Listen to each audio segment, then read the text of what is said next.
I often wonder why Scientology was able to get their message out about psychiatry when I wasn't.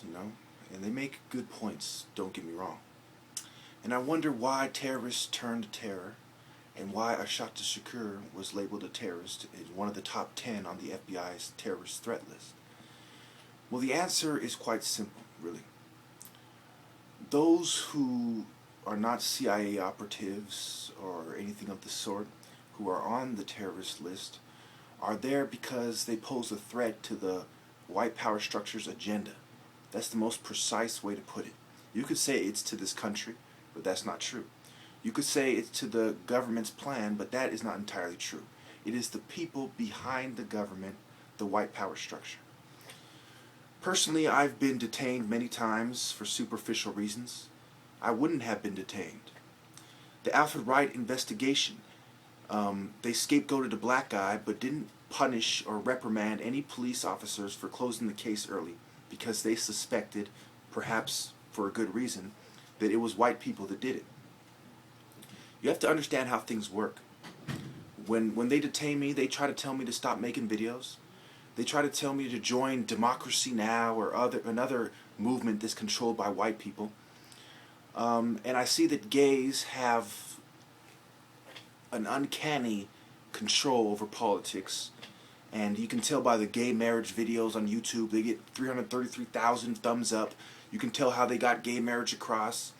And any state that challenged it was shot down. You can tell what is going on and who is to blame if you just use a little bit of insight. Now, I would not recommend that anybody make videos, pretty much as I did, because it pretty much gets you nowhere. If you want to make change in this country, you have to take action against the oppressor.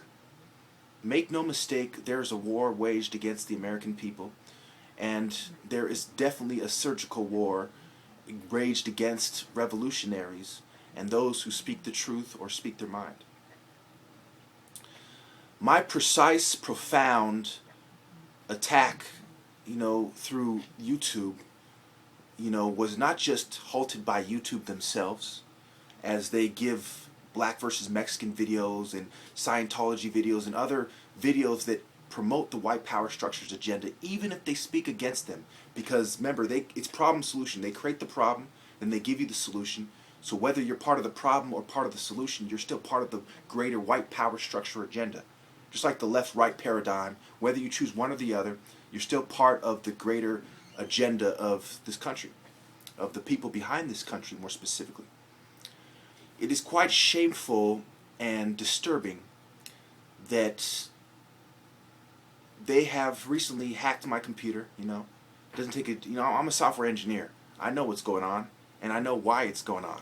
I don't go to porn sites. I don't download illegal music or videos or files. They have targeted me for my political action. They have labeled me a political dissident and a threat to their white power structure's agenda. A lot of white power people and white people in general try to scapegoat the Jews, as Hitler did.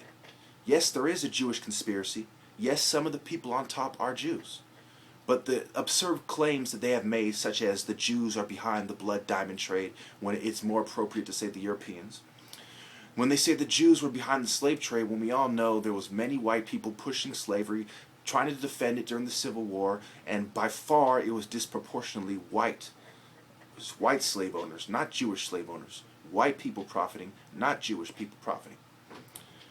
So what I've seen time and time again is some of the biggest offenders are Germans, English, and Americans. You can look up the history of eugenics and population control.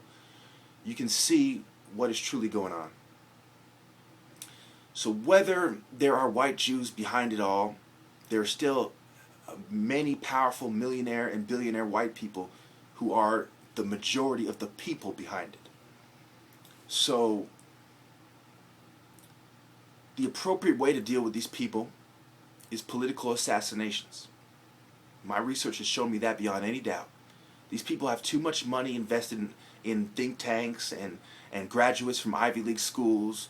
They have built a network and an infrastructure of some of the greatest minds, or rather the more educated minds in this country. because education and intelligence don't necessarily go hand in hand. Some of the smartest people I've ever met were uneducated. And some of the most educated people I've met were complete idiots who had everything wrong. And definitely the most unscrupulous people that I have met were educated people. So that's neither here nor there. It is very sad that I've come to this conclusion, but I would be a liar not to tell you flat out that the reason why the average terrorist, not the one that is working for some kind of secret society or some kind of white power network, but the average well-meaning, dare I say, terrorist, turns to terrorism is because they tried to appeal, they tried to reason, they tried political action, they tried to talk sense, and it got them nowhere. So they were forced to the conclusion that the only way they could fight back is by giving their own life and taking violent action. And that is the appropriate way to go. Martin Luther King wanted to bring a peaceful change to this country. This country still has a huge institutional racism as a problem. A huge military-industrial complex, prison-industrial complex, etc. And you see people on all levels, from lowly street cops, from lowly people giving out parking tickets, all the way to the top supporting this agenda because they're allowed a little bit extra. Just like the whites in the South, who, like the KKK, who helped support slavery, were given a little something. Okay? It's not everybody on the top who's completely benefiting who's to blame. It's also the people who get a little something.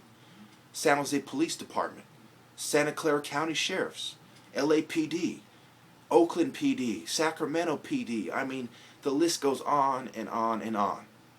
I would say that there's Ku Klux Klan members in pretty much every police department in society. Because just like the Irish gangs in Chicago turned to being Chicago PD, the Ku Klux Klan turned to being police and law enforcement in general. This is why the skinheads use police tactics. They have police weaponry. They have police shields and batons and sprays. And they apply police tactics because guess who taught them? The skinheads and the right militants who are part of police departments. So it is very shameful that people think that racism is not a problem when the average black person needs 8 years more experience to get a high-paying job than the average white person. When women and the disabled are still discriminated against and their pain is still ignored.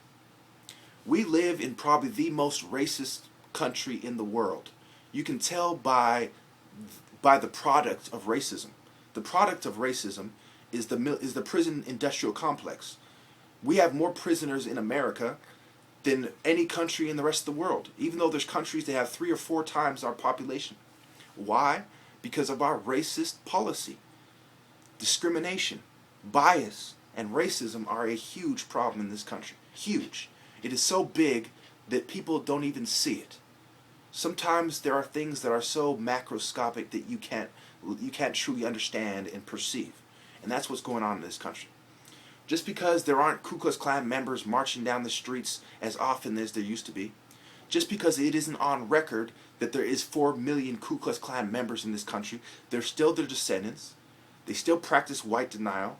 There's still countless evidence of political abuse and political discrimination. I would go as far as to say that psych wards are an oppressive force being utilized by the white power structure.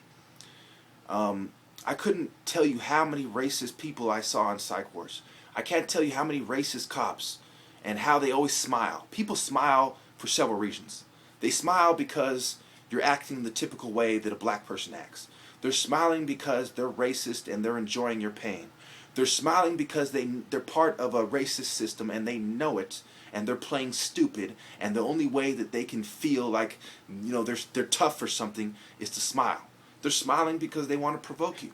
I understand the behaviors of people very, very well because I've lived and gone in many different. I went to 6 different high schools. I've been through so many different oppressive systems: reform school, jail, psych wards. Okay, it doesn't take a genius to understand and to figure out that I'm quite articulate and quite gathered. And those users who have been watching my videos, who have seen over 100 of my videos, such as Benito Abdul or